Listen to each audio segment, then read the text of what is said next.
Body bags, where horror lies.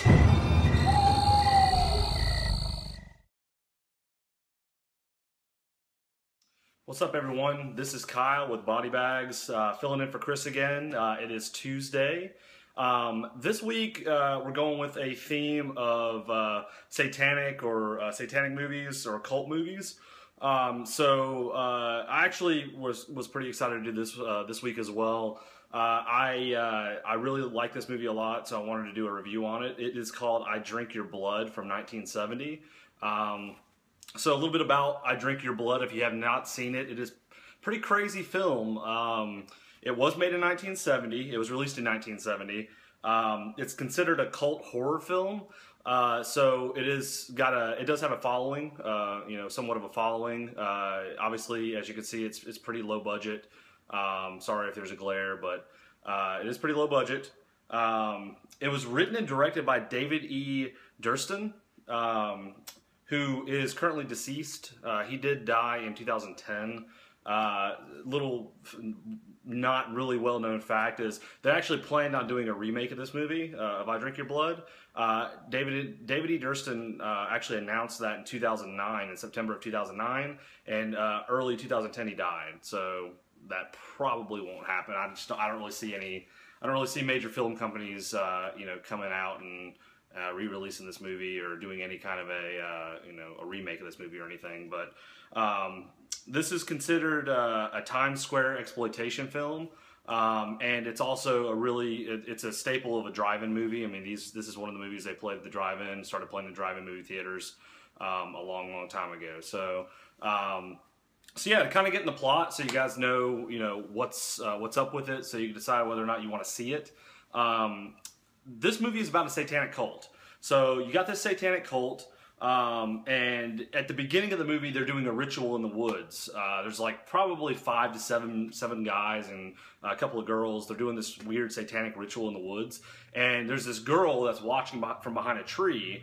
She's not in the cult, but she was invited by one of the cult members to actually come out and check out the ritual. Well, apparently the guy that invited her didn't tell all the rest of the cult members, and they see her hiding behind the tree, and they're like, what is she doing here?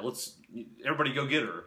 So everybody goes after her. The guy's like, oh, she's my friend. I invited her, and he got the main guy in the movie, the main character guy. He kind of looks like an Indian. He's got like a do-rag on and stuff. He gets mad because the guy invited him, the girl's friend invited him without his knowledge. So they all go out and assault the girl and basically rape her, assault her, and then it kind of fades out and it fades back in, and the girl the next morning is kind of walking all weary to back into town. And her brother actually sees this. He sees her walking into town, and he's like, what happened? And her aunt, she emerges from the woods, and then she goes back to her grandfather's house. It's her aunt, her grandfather, and her brother that live there. The grandfather is like heated. He's like pissed. They're all pissed. She's like, because she's telling them that she got raped, she got assaulted.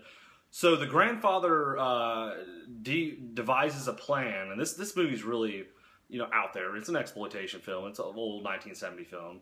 He devises a plan to get a shotgun, go over to the cult members' house that they're staying at. So pretty much after that happens, the cult members are in this van, and they're actually traveling around doing this. They're just like traveling from city to city. Well, their van breaks down right after this all happens, and they have to stay in the town that they raped this girl in, basically. So they're staying in this one house in like this hotel room, and the grandpa gets a shotgun, goes over there to confront them. He's saying he's going to kill them, but it's obvious that he probably wasn't.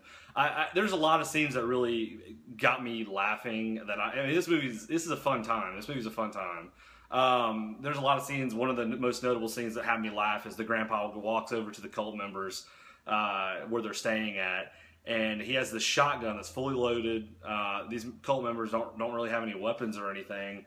There's a good bit of them, but they don't have any weapons. And he just like walks casually in the house, walks up the stairs, and he's talking to them, and he's asking. They had this person hanging up by a noose, not by the neck, but by the chest. And he's like, "Is that guy dead?" And the cult members are like, "No, we're just actors, and we're reenacting a play." And the grandfather just like basically looks at the main guy, the Indian looking guy, the one that like told him, you know, that raped and assaulted his granddaughter, and he's like, I'll kill you, and the Indian guy's like, well, do it, and then they just like take his the Indian guy takes his glasses off, stomps it, and then just takes the gun from him. Like, I don't know, it was kind of comical to see that. As you can see, this is the little brother that actually finds her when she's coming out of the woods. And we're about to get into, there's really no spoilers in this movie. I mean, I can tell you exactly what happens, and it's not really a spoiler. There's really no outcome to the movie. I mean, there is at the same time, but even knowing the outcome, I mean, it's still worth watching. So yeah, we talked about the Colt's van breaking down. Oh, and when the grandfather got attacked, when he got his glasses stomped and they took the gun, they held him down on the ground and put LSD in his mouth. So he starts tripping balls, and so, you know, he's tripping, they let him go, he goes back to the house. So the little brother, as you can see here, he's pissed. I mean, they've already assaulted his daughter, I mean his sister, his grandfather, and actually what he's doing right here is what I'm about to talk about. So he actually grabs the shotgun and he starts going back over there to confront these cult members after they've been doing all this heinous stuff to his town and his family. Well, on the way there, he's attacked by this rabid dog, this dog that has rabies, and he shoots the dog and kills it with the shotgun. Well, he devises this plan. This kid, I'm assuming this kid's probably 13 or 14, devises this plan to take the blood from the rabid dog and inject it into some pies that he's made for the cult. He takes the rabid dog blood and injects it in all these pies, and the cult members eat these pies, and they become rabid and start fighting each other and causing, honestly, more wreckage to the town. And then the movie just progresses from there. There's really not much after that, but it kind of progresses, and you know, the cult members attack some people that come into the town to observe the cult, and it's really just a classic exploitation film.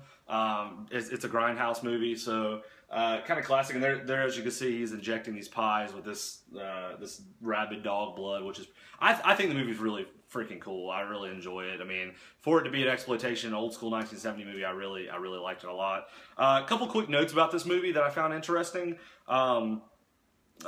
This movie was one of the first ones to receive an X rating. Which would mean that there was so much violence, and it wasn't X-rated because of nudity. There is nudity in the movie, but it wasn't given an X rating for nudity. It was given an X rating for the amount of violence that's in it. When it was released, they had to release it in the theaters, obviously, because I was talking about the drive-in movies.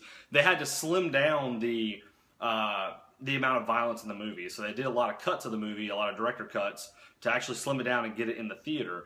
So there are uncut versions of this movie out now, but the uncut versions didn't come out till way later on.